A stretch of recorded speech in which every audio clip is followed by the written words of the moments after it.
Hi, welcome back. This is a very quick video on how to use a couple of the effects and features in Audacity. So I'm using my built-in microphone for another tool, which I'm going to use later, called Screencastify, to share this with you. But I figured it would be easier, since this is an audio editing tool, to have you watch me use the interface rather than for me to write paragraphs and paragraphs and cut out little pictures so that you can see. I think you actually getting to witness me going through and doing that will be easier. So the first thing I'm going to do is you can import a piece of music if you want to do that. So all you have to do is make sure that you're in Audacity, and then you go to import audio. I did convert a piece for this tutorial. Notice how it says it's a wave piece. I just already talked about why I like wave better than I like MP3s, but whatever you need to work for your system is what you should do.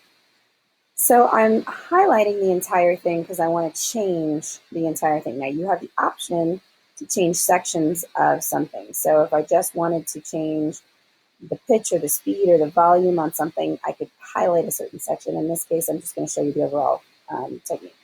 So you're going to click Effect, and I want to change the tempo, which is an easy one to do. So this is a song that is rather slow. I'm going to speed it up about there. And I'm going to preview it. I always preview. So if you know anything about the Eagles song, Best of My Love, that is very fast. I'm going to go ahead and keep it just because I want to. So I'm going to push OK. And you do have the option to do this in high quality. I did not. You notice how I unchecked that button for you, because if you do high quality, yes, it will sound better. It will also take longer. It takes about 2 minutes or so on my computer, and my computer is pretty has quite a bit of memory and processing. So if you have a slower computer, it could take as much as 3 to 4 to 5 minutes if you choose the high quality. It depends on how much time you have and what you're trying to do. I just don't want you to have to spend time watching me convert stuff. The other thing I want to show you is the change pitch button.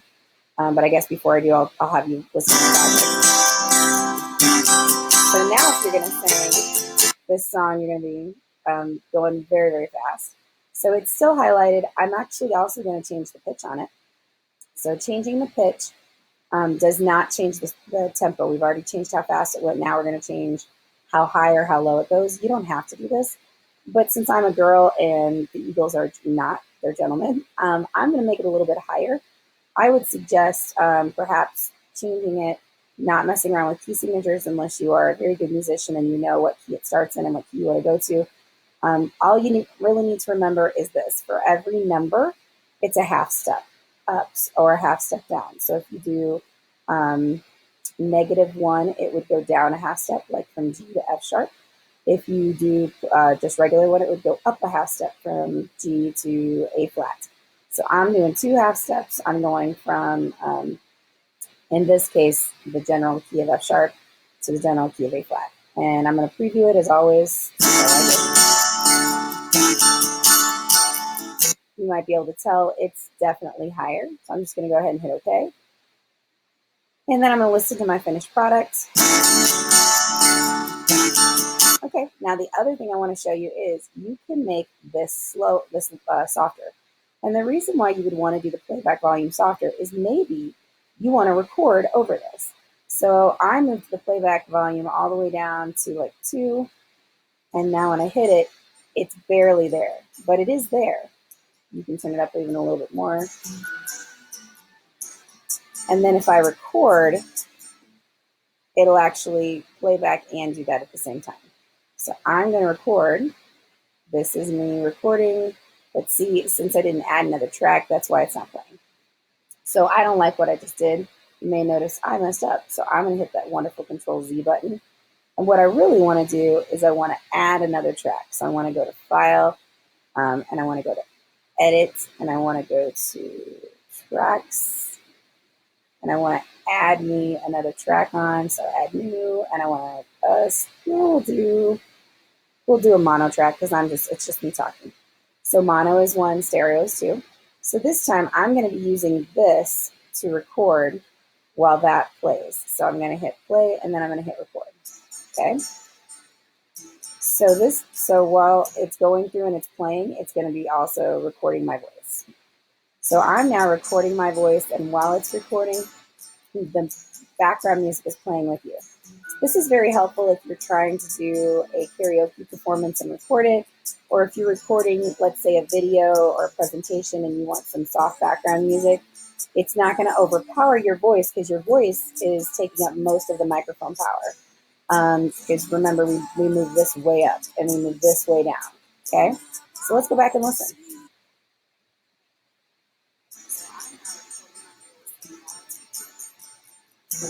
Background music is playing. This is very helpful if you're trying to do a recording, or if you're recording, let's say, a video or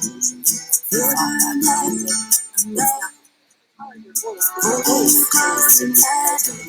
And don't forget that you have to move the playback volume back up. If I had to do it again, I would probably put the recording volume up all the way because I am not a super loud talker. Anyway, so those are the main things that you'd probably use Audacity for. The other thing you might use Audacity for, I'm going to mute that particular line. I don't want to hear it anymore. I just want to hear me talking. You can zoom in. So this is the zoom button, that's zoom out. So I want to zoom in on my little speech here down here. And I want to get rid of some of the noise. So I'm going to go up to Effect. I'm going to push Noise Reduction. And it says select the audio. And so you want to go through and you want to just choose a spot where you're not really talking a lot. There's just what would be the background noise. I'm going to make it actually larger so I can see it. There we go. I'm going to try that again. There we go. So now that I've got it, I'm going to go back to Effect. I'm going to hit Noise Reduction. And I've got my noise profile. So get noise profile. Now, you may think, well, you're done. I'm not. Because now what I want to do is I want to apply that to everything in this line. So that means I got to go highlight all of the stuff in this line. Because I want them to take that noise out of everything that you heard. So this is great if you have kids, if you're doing a recording while your kids are in the room, or if you're doing a recording and there's, I don't know, you have a wash going on, or you have traffic outside, something like that. It would be really helpful. And then you just highlight it all. Oh, didn't get it all because I made it too big. Let's try one more time. All right, so highlight it all. Sorry, guys. One more time. Highlight it all. There we go. Go to noise reduction, and you can choose how much you want to do it by. You want the sensitivity. I usually take the standard, but you can do, if you don't like what it did, then you can always do more of it, okay? So I'm now recording my voice so you can hear it even louder. The background music is playing. This is very helpful if you're trying to. Notice how it doesn't say in the red a lot, it's still in the green. That's because they reduced the noise, so I don't have a lot of that. Or presentation and you want some. Okay. The last thing I want to show you is how to save it and get out of it. So you're going to go to Save Project, and whenever you save anything, you're going to notice I'm using a Mac, so yours might look different. You're going to want to save it in a folder, and it saves as an Audacity project, which does not help you. So that means you've got to be able to go and change it. So first you got to save it as an Audacity project, and it's telling me it can't do that because I've already saved that project, but that's fine. I don't really need to save it again. I should have put like 1 or something. And then finally, you're going to go to export, and it gives you choices. Once again, I would export it as a WAV file. It's the easiest one to convert to and put into iTunes, Windows Movie, video player, any of those. But whichever one works for you. It's going to give you a screen that's going to pop up, and you're going to go through. And now this one, I'm not going to put in the same place. I'm going to go to my music folder, and I want to put this one inside my music folder, just in my regular music folder, and I'm going to make a new folder called Completed Audacity Projects. You can put it in the same folder with your Audacity projects, but the problem is then you're going to really have to look closely to see which ones say WAV at the end and which ones don't say the AUP at the end. For me, it's just simpler. Now you don't have to fill this out, but I'm going to, because if I put it into iTunes and you don't enter these fields, you won't have anything on there. It'll just say like whatever you save the title as, and everything else will be blank. So this is kind of like that info tag for iTunes. So artist name, Turner, example for Web 2.0. The album title is Grad School. Track is one. The year is 2017. The genre is, oops, I just said it was 2001. That's not good. Uh, the genre, it'll let you pick. I usually just pick like vocal, or I pick choir. You don't have to have any specific thing. You're going to click OK, and the next thing you know, it's gone. All right, and then you can just save it all. You can close it out. If you want to do more in Audacity, you can just close this particular project.